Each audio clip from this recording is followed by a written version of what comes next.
का तो उतना उतनी तादाद में वैसा नहीं है, तो है तो वो जो सड़ा हुआ है वो डालिए, तुरंत वाला मत डालिए, उसको भी कायदे से वो डिकम्पोज होना चाहिए तब डालिए।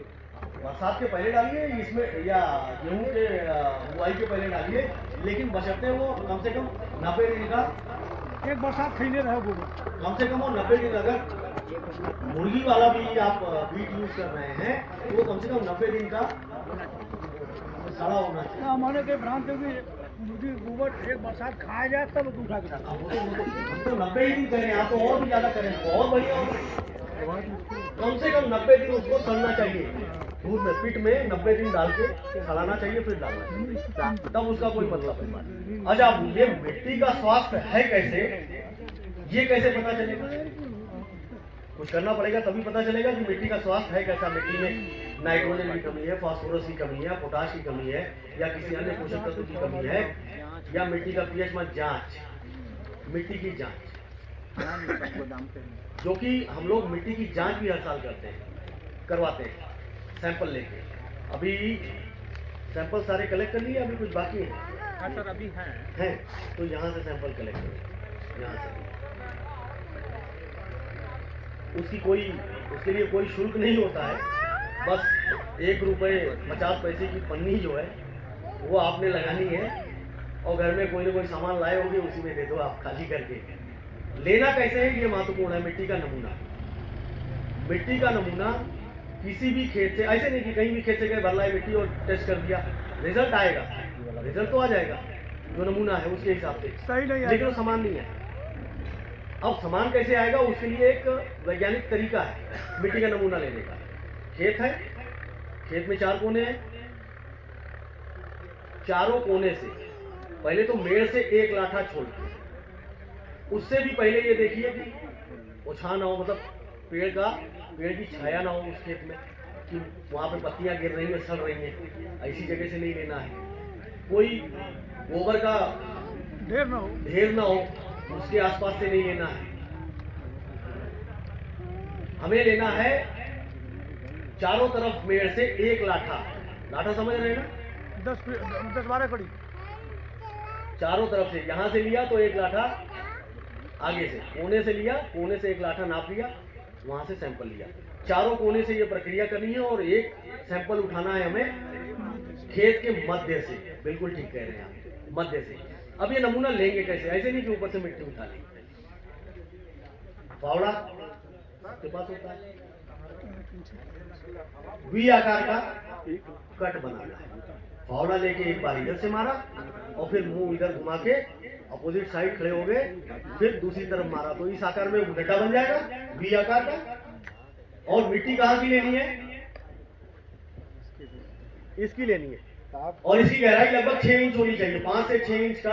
आप लाठा बताओ तो फीट में बता दें, अरे 8-9 फीट बताया ना, 10-12 फीट, 10 फीट। 10-12 फीट। लाठा तो हम सोचे कि यार आप लोग जल्दी समझोगे, हाँ फीट से अच्छा समझोगे आप लोग लाठा, क्योंकि पहले तो लाठा, आज भी लाठा में ही नापा जाता। जब बंटवारा होता है तो मेरे ख्याल से लाठा ही चलता है, पहले चलो था, पहले चलता था, आजकल नहीं चल रहा है। अच्छा, हमारे यहाँ तो अभी नहीं चल रहा है। आप ट्राइकोडर्मा काम क्या हो?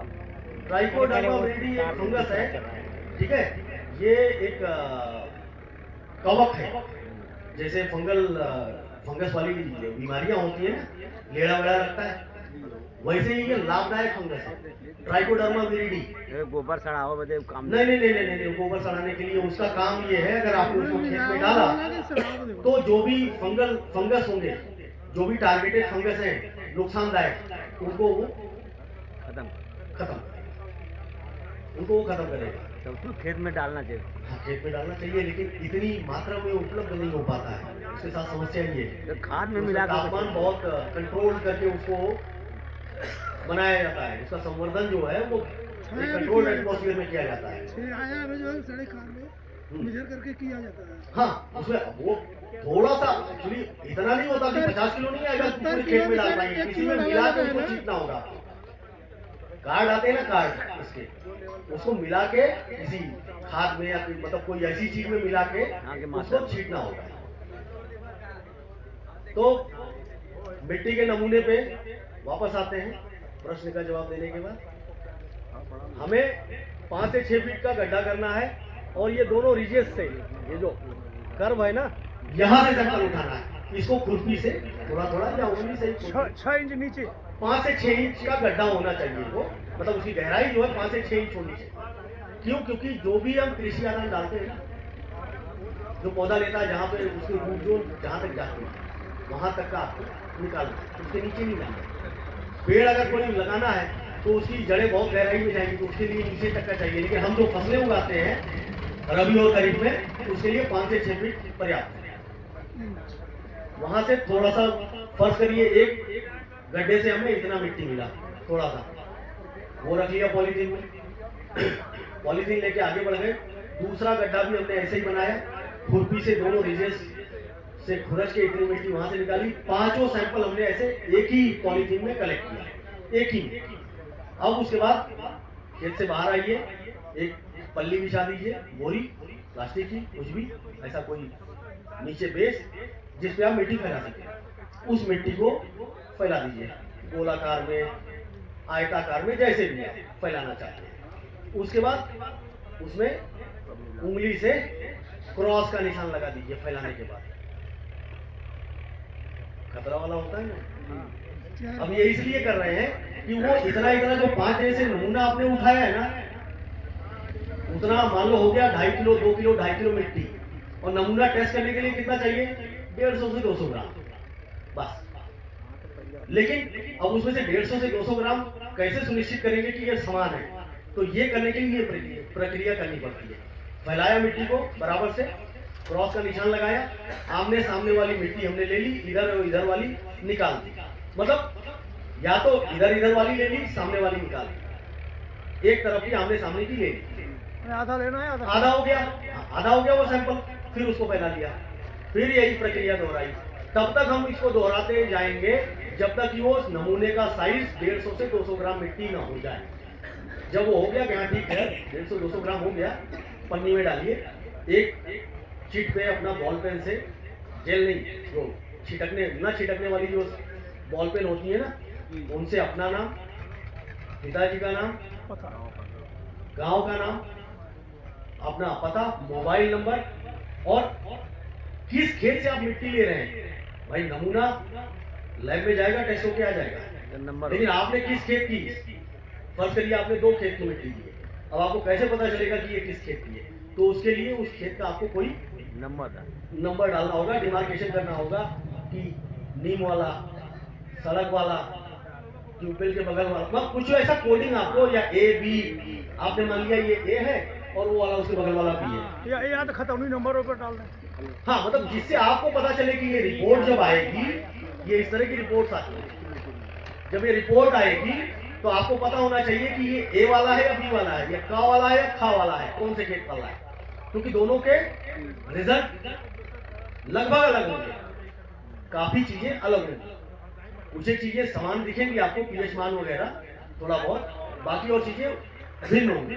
तो इसलिए आपके जानकारी आपको पता रहे कि हाँ कौन सा नमूना किस खेत से लिया था, उसमें वही चीजें उतने कृषि आदान डालने हैं, उतना नाइट्रोजन, उतना फास्फोरस, उतना पोटाश, इसमें पूरी संस्तुति आती है। कितना नाइट्रोजन आपको डालना है, कितना फास्फोरस, कितना पोटाश डालना है, आपकी मिट्टी का पीएच मान क्या है, आपकी मिट्टी में ऑर्गेनिक कार्बन, कार्बनिक कार्बन जो सबसे महत्वपूर्ण चीज है, जिसपे आज का पूरा विषय है, मृदा वाला, जो कि सबसे महत्वपूर्ण चीज है मिट्टी की, जो कि अगर 1.5 से 2% अगर मिट्टी में है, 1.5 से 2%, सोचिए कितनी छोटी संख्या है। अगर ऑर्गेनिक कार्बन किसी मिट्टी में 1.5 से 2% है, तो आप जितनी भी खादें डाल रहे हैं, अगर 1 बोरी यूरिया डाल रहे हैं ना, तो 20 किलो यूरिया में होगा, उतनी फसल होगी, उससे बेहतर होगी क्वालिटी में। 60 से 70% आपको जो भी कृषि आदान आप डाल रहे हैं कम करने पड़ेंगे, कम करने पे भी रिजल्ट आपको उससे उम्दा मिलेंगे, क्वालिटी वाइज और यील्ड वाइज, प्रोडक्शन वाइज, दोनों तरीके से। लेकिन स्थिति क्या है, किसी भी मिट्टी का नमूना उत्तर प्रदेश से उठा लीजिए, चाहे पश्चिमी से, चाहे पूर्वी से, कहीं से भी उठा लीजिए, 0.5 से ऑर्गेनिक कार्बन ऊपर नहीं आता है। और उसकी वजह यही है कि मिट्टी में हमने एटीएम की तरह मिट्टी को बना दिया एटीएम मशीन। फसल लेना है, यूरिया डाई डाला, पोटाश डाला, कुछ पोषक तत्व भी डाल दिए, फसल काट ली। 2 महीने 3 महीने 4 महीने 5 महीने जितनी अवधि है फसल की, उसके बाद काट ली। अगली फसल में फिर वही किया, उसके अगली फसल में फिर वही किया, लगातार यही करते आ रहे हैं। और उसके सापेक्ष उसमें कोई कार्बनिक पदार्थ डाल ही नहीं है, गोबर की खाद, हरी खाद, ये सब कोई चक्कर ही नहीं है। तो जाहिर सी बात है उसका ऑर्गेनिक कार्बन कम होता जाएगा, क्योंकि आपने उसको एटीएम बना लिया। तो एटीएम में मशीन में कब तक होता है पैसा? अच्छा, हाँ ठीक है। ATM machine, ATM card, ATM machine से कब तक पैसा निकाल सकता है? जब तक पैसा रहेगा, जब तक सेविंग अकाउंट में आपके खाता में बैंक में पैसा रहे, तब तक। तो वही हाल इस एटीएम का भी है। हम क्या कर रहे हैं, रासायनिक खाद डाल रहे हैं, उपज ले रहे हैं, लेकिन उस पे भी हम इस स्तर पे पहुंच गए हैं कि अब रासायनिक खाद ज्यादा डालने पे भी उत्पादन घट रहा है या टिका हुआ है, बढ़ तो रहा नहीं है। तो ये कवायद सिर्फ और सिर्फ इसीलिए हो रही है। सब जगह आप सॉइल सैंपल पे, आप सॉइल टेस्टिंग पे बहुत सारा आप पिछले कई सालों से, 5-6 सालों से लगातार देख रहे हो, सुन रहे होंगे। चाहे कृषि दर्शन देखिए, कृषि संबंधित कोई समाचार या कोई गोष्ठी सुनिए, सरकार की जो योजनाएं आ रही हैं उसमें सबसे ऊपर रहता है मृदा स्वास्थ्य, मिट्टी की जांच रहता है ना। वो इसीलिए कि हमें पता होना चाहिए कि मिट्टी में हमारे क्या है, कि ऐसा तो नहीं कि नाइट्रोजन की कमी नहीं, हम धक्का-धक डाले जा रहे हैं। सरकार ने 50 किलो का बोरा 45 किलो कर दिया, कि हो सकता है कि किसान के दिमाग में है कि वो 50 किलो का एक बोरा डालना है, तो हो सकता है चलो 5 किलो कम डालेंगे यार, सही, इससे वो 5 किलो कम डालेंगे। लेकिन हम इतने सयाने हैं, ये कंपनी की चालाकी है। नहीं, कंपनी की कोई चालाकी नहीं है, उसके पीछे की मंशा यही है। क्यों? आपको रेट भी घटाया ना। अगर उस 50 किलो पे, उस 45 किलो पे आपसे 50 किलो का दाम लेते तो कंपनी की चालाकी थी या सरकार की चालाकी थी। आपको उसी सापेक्ष में 50 किलो का दाम कितना होता था वो यूरिया का मित्र? 310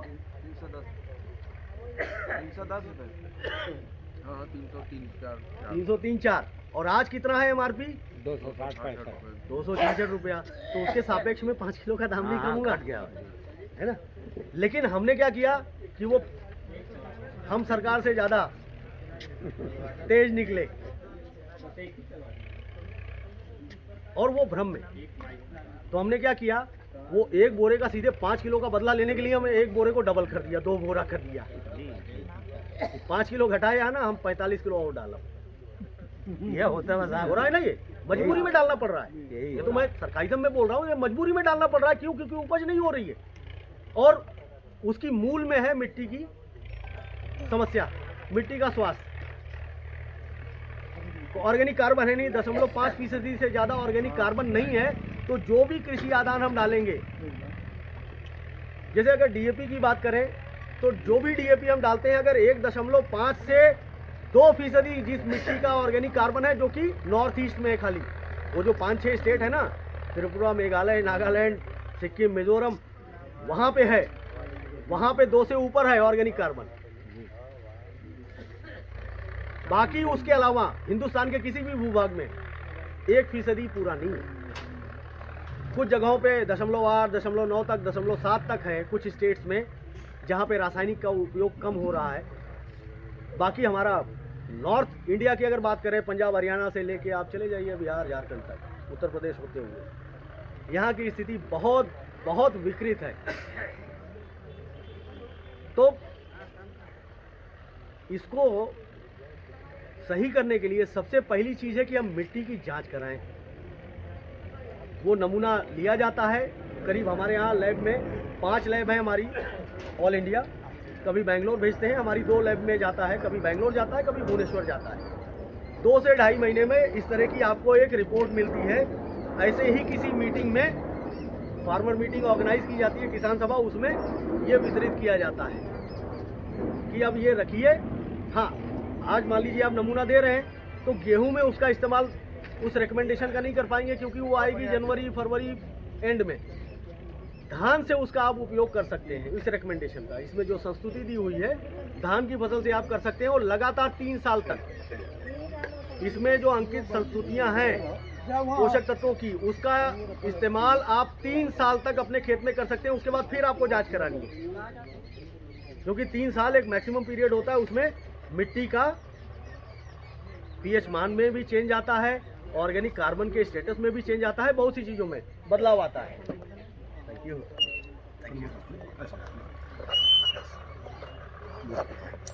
तो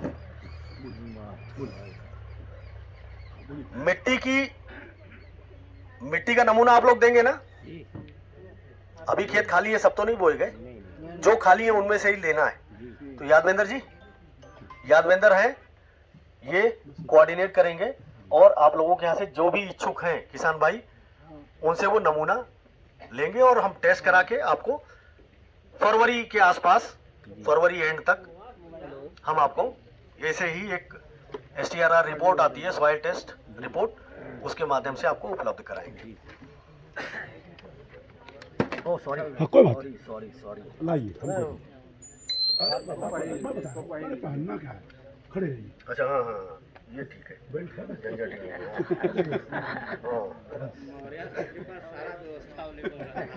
तो धन्यवाद। मिट्टी का नमूना किसी को कोई संशय नहीं है ना कि कैसे लिया जाएगा?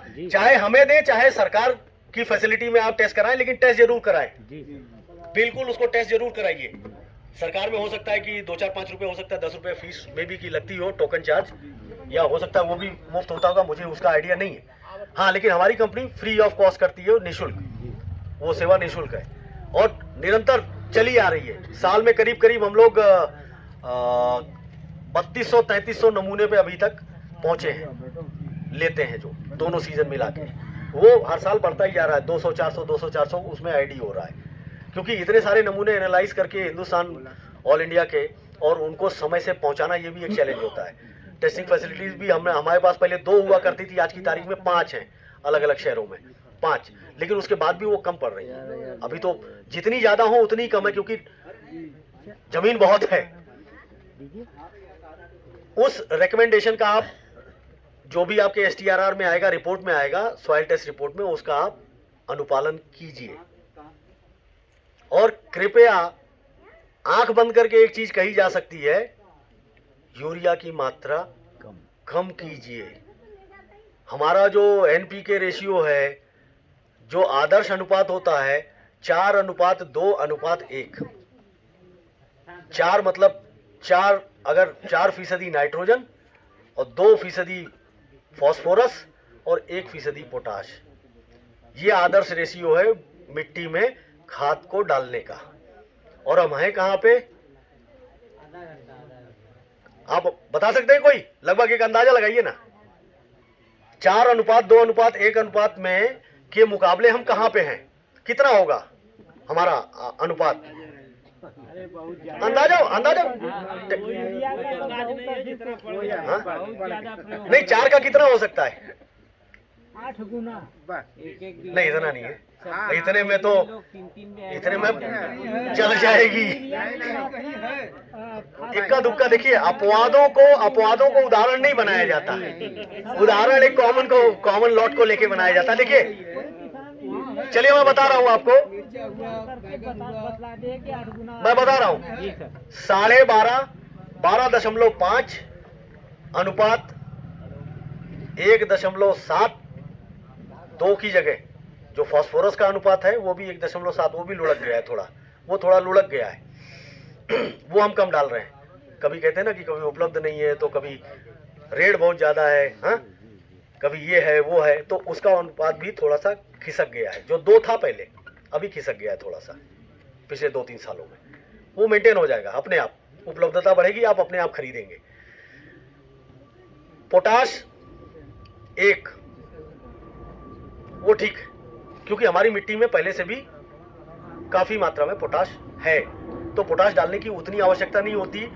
आप में से बैठे हुए, मेरे ख्याल से मैं एक अंदाजे से बता सकता हूं कि लगभग 80% लोग पोटाश नहीं डालते होंगे,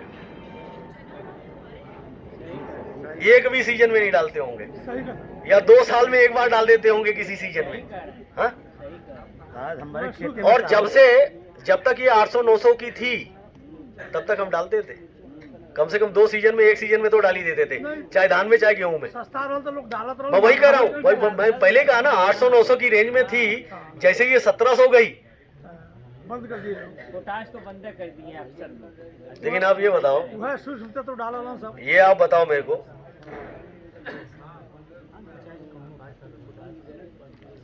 भोजन महंगा होगा तो मुंह खोल के बाहर खड़े हो जाएंगे क्या? हवा खाने से पेट भर जाएगा हमारा? भाई एक दिन काम चल जाएगा, 2 दिन काम चल जाएगा, अरे पानी पीने पीने 10-15 दिन चल जाएगा जल पे, लेकिन उसके बाद हालत क्या होगी? ऐसे खड़े होके बोलने लायक रहेंगे हम क्या? आपन पे आज के युग हुआ साहब कि आपन पेट भर जाए, जमीनी पेट भरे चाहे मत भरे। जमीन का पेट भरेगा, यही तो इसी विकृति को ही सुधारना है कि जमीन का जो हमारे शरीर की आवश्यकता है, जो पोषक तत्व तो हमें चाहिए। भाई आप डॉक्टर के यहाँ जा रहे हैं कोई भी दवा लेने, तो आजकल वो कॉमन है, पिछले 4-5 सालों से आपको जिंक की एक टेबलेट जरूर देता है। चाहे पेट की दवा लेने जाइए, चाहे बुखार की दवा लेने जाइए, आपको एक जिंक की टेबलेट जरूर देता है वो। और अगर आपने गौर नहीं किया तो डॉक्टर साहब से पूछिएगा इसमें जिंक कौन सी है, बोलेगा ये। वो क्यों खिला रहा है? हमारे खेत में जो जिंक यानी पोटाश का मात्रा अधिक पाया जाता। नहीं, रिपोर्ट में आया क्या आपके? जी हम करौले रहे। कहाँ है रिपोर्ट? रिपोर्ट दिखाइएगा। अभी नहीं है फिलहाल। ये यादवेंद्र जी आएंगे ना तो इनको रिपोर्ट जरूर दिखाइएगा। रिपोर्ट जरा फोटो खींच के भेजना कि कौन सी लैब ने ये टेस्ट कर लिया है कि पोटाश की मात्रा अधिक है। पोटाश तो होते हैं। पोटाश की मात्रा, मैंने क्या कहा, मैंने शुरू में ही कहा कि पोटाश की आवश्यकता जितनी पौधे को है उससे थोड़ी ही कम मात्रा मिट्टी में उपलब्ध है। थोड़ा ही हमें एक्स्ट्रा डालना है ऊपर से। अभी आगे चल के वो भी तेजी के साथ कम हो रही है। वो भी कुछ जगहों पे जहां पे जैसे जो आलू के किसान हैं उनके लिए वो ये नियम लागू नहीं होता, उनको पोटाश डालना ही डालना है। शकरकंद उगा रहे हैं, पोटाश डालना ही डालना है। जो पोटाश लविंग क्रॉप्स हैं, केले की फसल उगा रहे हैं, पोटाश डालना ही डालना है। हाँ, धान गेहूं में किसी तरह काम चल जाएगा कि कम डाला, और नहीं तो पिछले 3-4 सालों से आपने पोटाश डालना बिल्कुल ही कम कर दिया। और जैसे ही फरवरी आती है आपकी शिकायत भगवान से शुरू हो जाती है। बहुत अच्छा गेहूं चला, नवंबर से बुआई हुई, दिसंबर नवंबर में बुआई हुई, फरवरी जनवरी एंड तक 15 फरवरी तक गेहूं बहुत अच्छा आपका चलता है खेत में। लेकिन उसके बाद आप क्या कहते हो? वो भगवान की गलती है, वो गलती तापमान बढ़ गया, हवा चल गई, मार गया गेहूं। गलती हम लोग कर रहे हैं। मार गया गेहूं।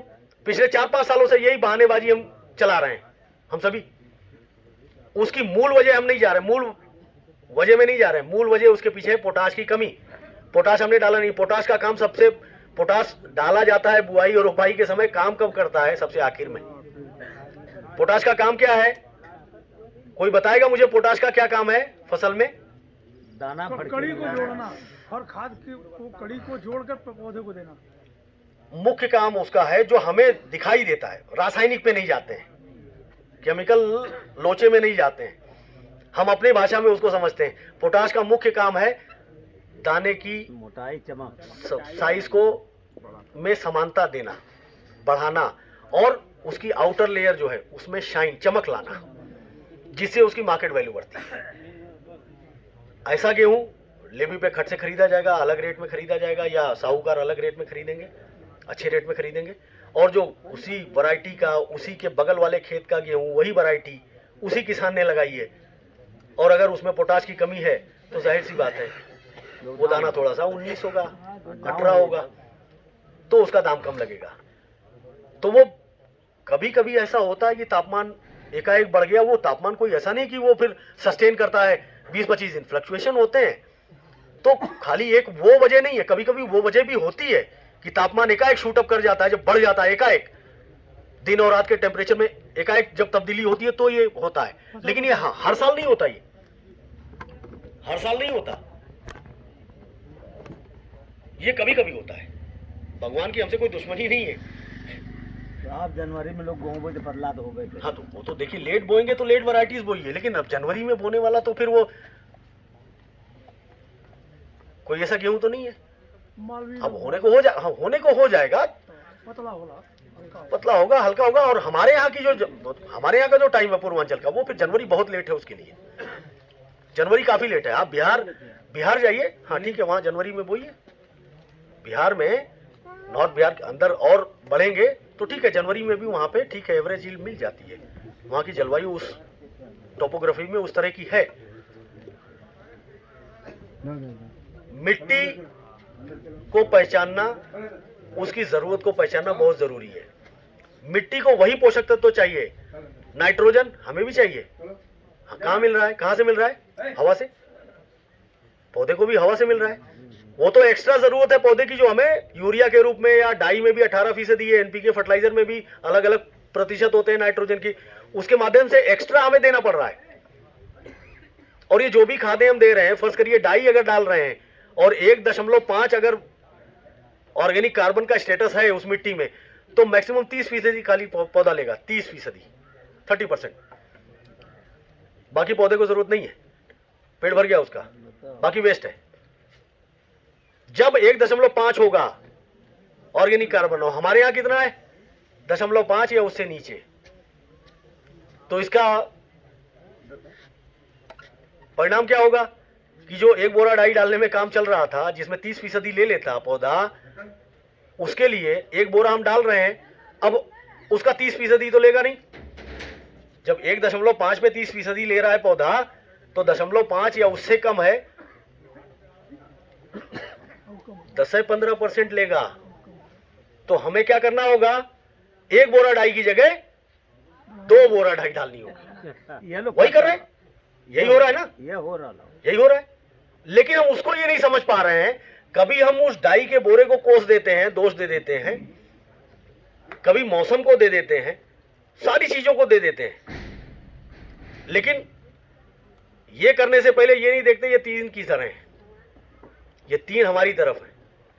उंगली उठाना किसी पे तो एक ही उठाओगे ना आप, पहले 3 का हिसाब तो देख लो आप। 3 तो अपनी तरफ है, हमने वो 3 पे ध्यान ही नहीं दिया।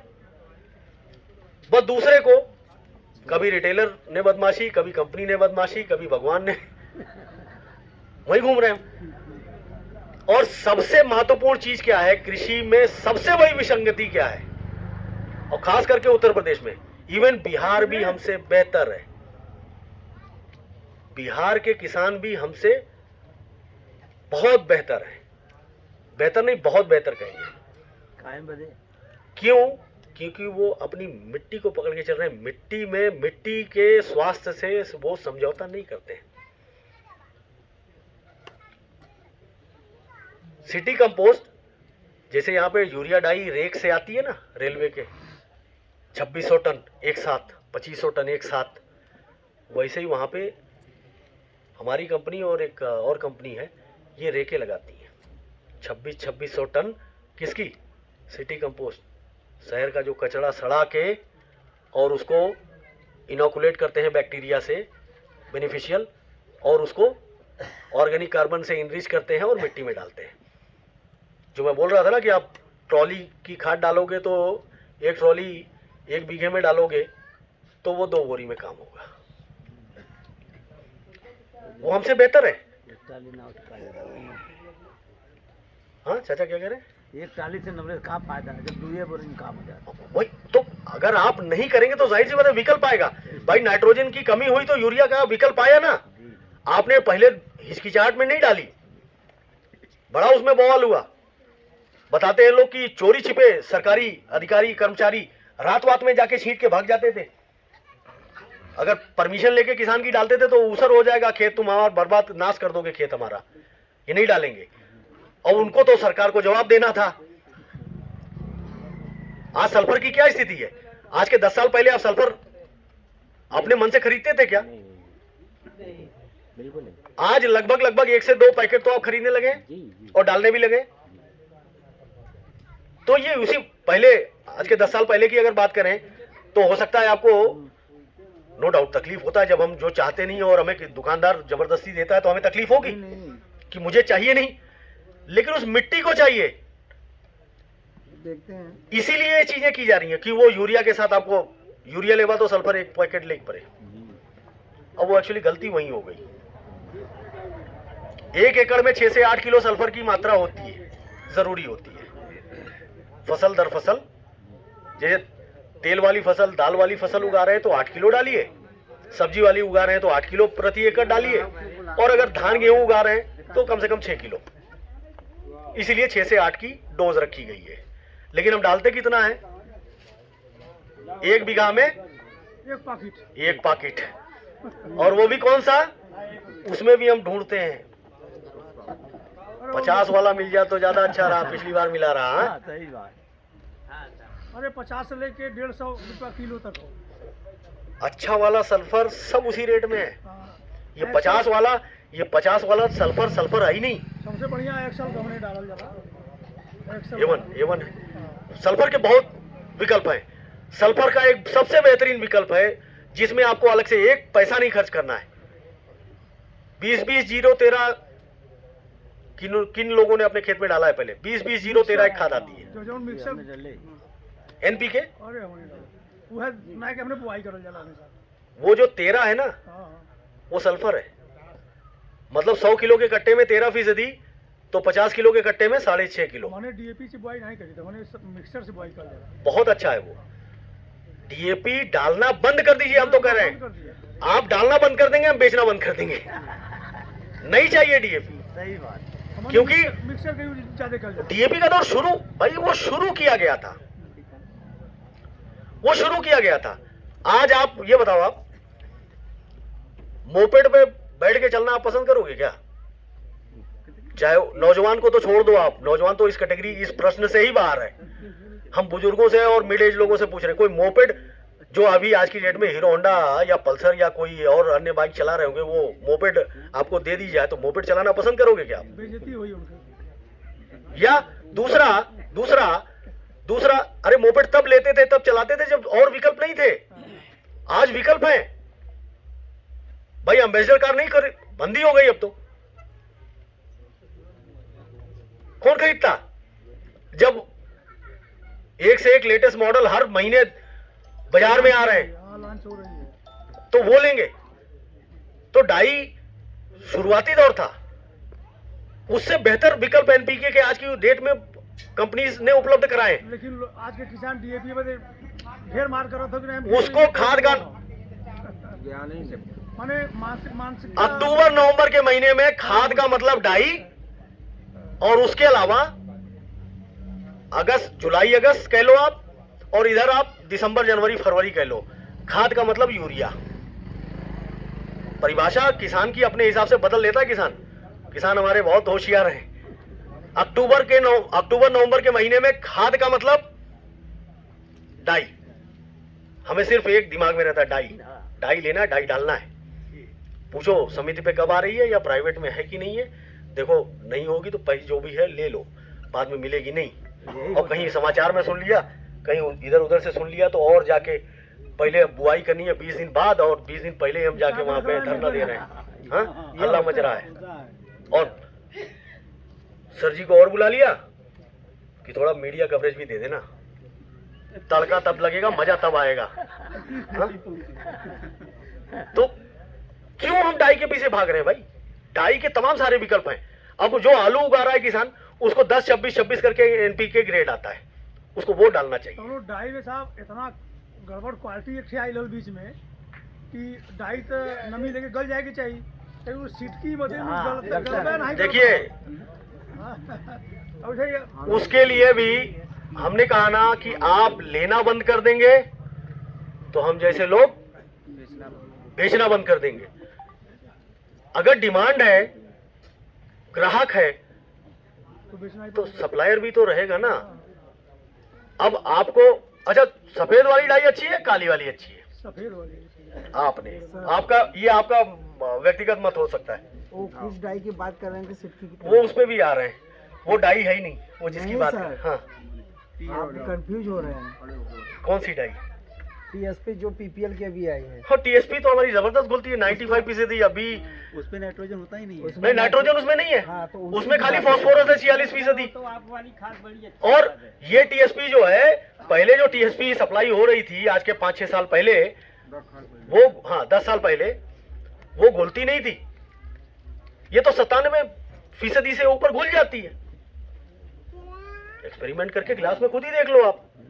खेत को पूछना क्यों है, खेत के लिए इंतजार क्यों करना है, गिलास में घोल डालो आप, घुल जाएगी। सर थोड़ा बीच में हम हाँ बिल्कुल बिल्कुल। एक हमारे फार्मर हैं, अभी क्या बोले, अब जरा स्टैंड हो जाइए अभी। खड़े होके बताइए भाई। ये हमारे सर ये जो आप वाली खाद आई है ना, हाँ हाँ, बहुत अच्छा, हम 2 साल से उपयोग कर रहे हैं। और ये डाई 2 का 3 प्रयोग साल कर हो ही नहीं गया।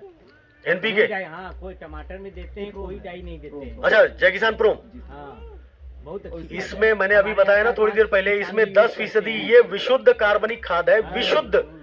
बहुत अच्छा रिस्पांस है, बहुत पौधा हरा भरा एकदम काला भुजंग बना के रखता है। बोलते नहीं, मुझको ये नहीं चाहिए, मुझे ये विशुद्ध कार्बनिक खाद है, इसमें 10% ऑर्गेनिक कार्बन है, जो कि इंस्टेंट बूस्ट देता है मिट्टी में डालने के बाद आपकी फसल को। क्यों? क्योंकि डाल के देखिए भी यार। जो जैविक क्रियाएं हैं, सूक्ष्म जीवों की जो तादाद है वो बहुत तेजी से मिट्टी में बढ़ती है, और सूक्ष्म जीव बढ़ेंगे तो ज्यादा से ज्यादा जो भी पोषक तत्व तो मिट्टी में उपलब्ध है, या जो आप ऊपर से डाल रहे हैं, या जो पहले से मिट्टी में उपलब्ध है, जड़ के माध्यम से पौधे को मिलेंगे ज्यादा से ज्यादा। और इसमें 8% फास्फोरस भी है। इसमें जो फास्फोरस है उसकी उपलब्धता 80 से 85% है पौधे में। अभी थोड़ी देर पहले मैंने डीएपी का जिक्र किया था, कितनी फीसदी है डीएपी में? 30%, 30। वो भी कब? जब ऑर्गेनिक कार्बन आपका स्तर मिट्टी का 1.5 और उसके ऊपर होगा, जो कि है ही नहीं। 8% इसमें ये फास्फोरस है, वो मिनरल फॉर्म में है, उसके कन्वर्जन की जरूरत नहीं है, वो इंस्टेंट पौधे को उपलब्ध होगा और लंबे समय तक होगा। है 8%, लेकिन उसकी उपलब्धता 80 से 85% है। 8% का 80 से 85% भाग पौधा ले लेगा, वेस्टेज नहीं है, इसीलिए आपको रिजल्ट दिख रहे हैं। लेकिन एक चीज ध्यान रखिए, जय किसान प्रो, अब आपने तो अपनी बता दी कि हम डाई का इस्तेमाल नहीं कर रहे हैं, या कोई फॉस्फेटिक खाद नहीं डाल रहे हैं, खाली यही डाल रहे हैं। आशातीत परिणाम आपको ऐसा लग रहा है कि मिल रहे हैं, मिल रहा है सर। आपको ऐसा लग रहा है। 4-5 किसान एक नहीं, मैं क्या बोल रहा हूँ, एक कॉम्बिनेशन आपको बता रहा हूँ। ये अपने ही खेत में थोड़े पार्ट में करके देखिएगा। कभी भी प्रोम का रिकमेंडेशन डाई के बोरे की जगह नहीं किया जाता, रिप्लेसमेंट नहीं है ये। डाई का बोरा हटा दो, प्रोम डाल दो, ये रिप्लेस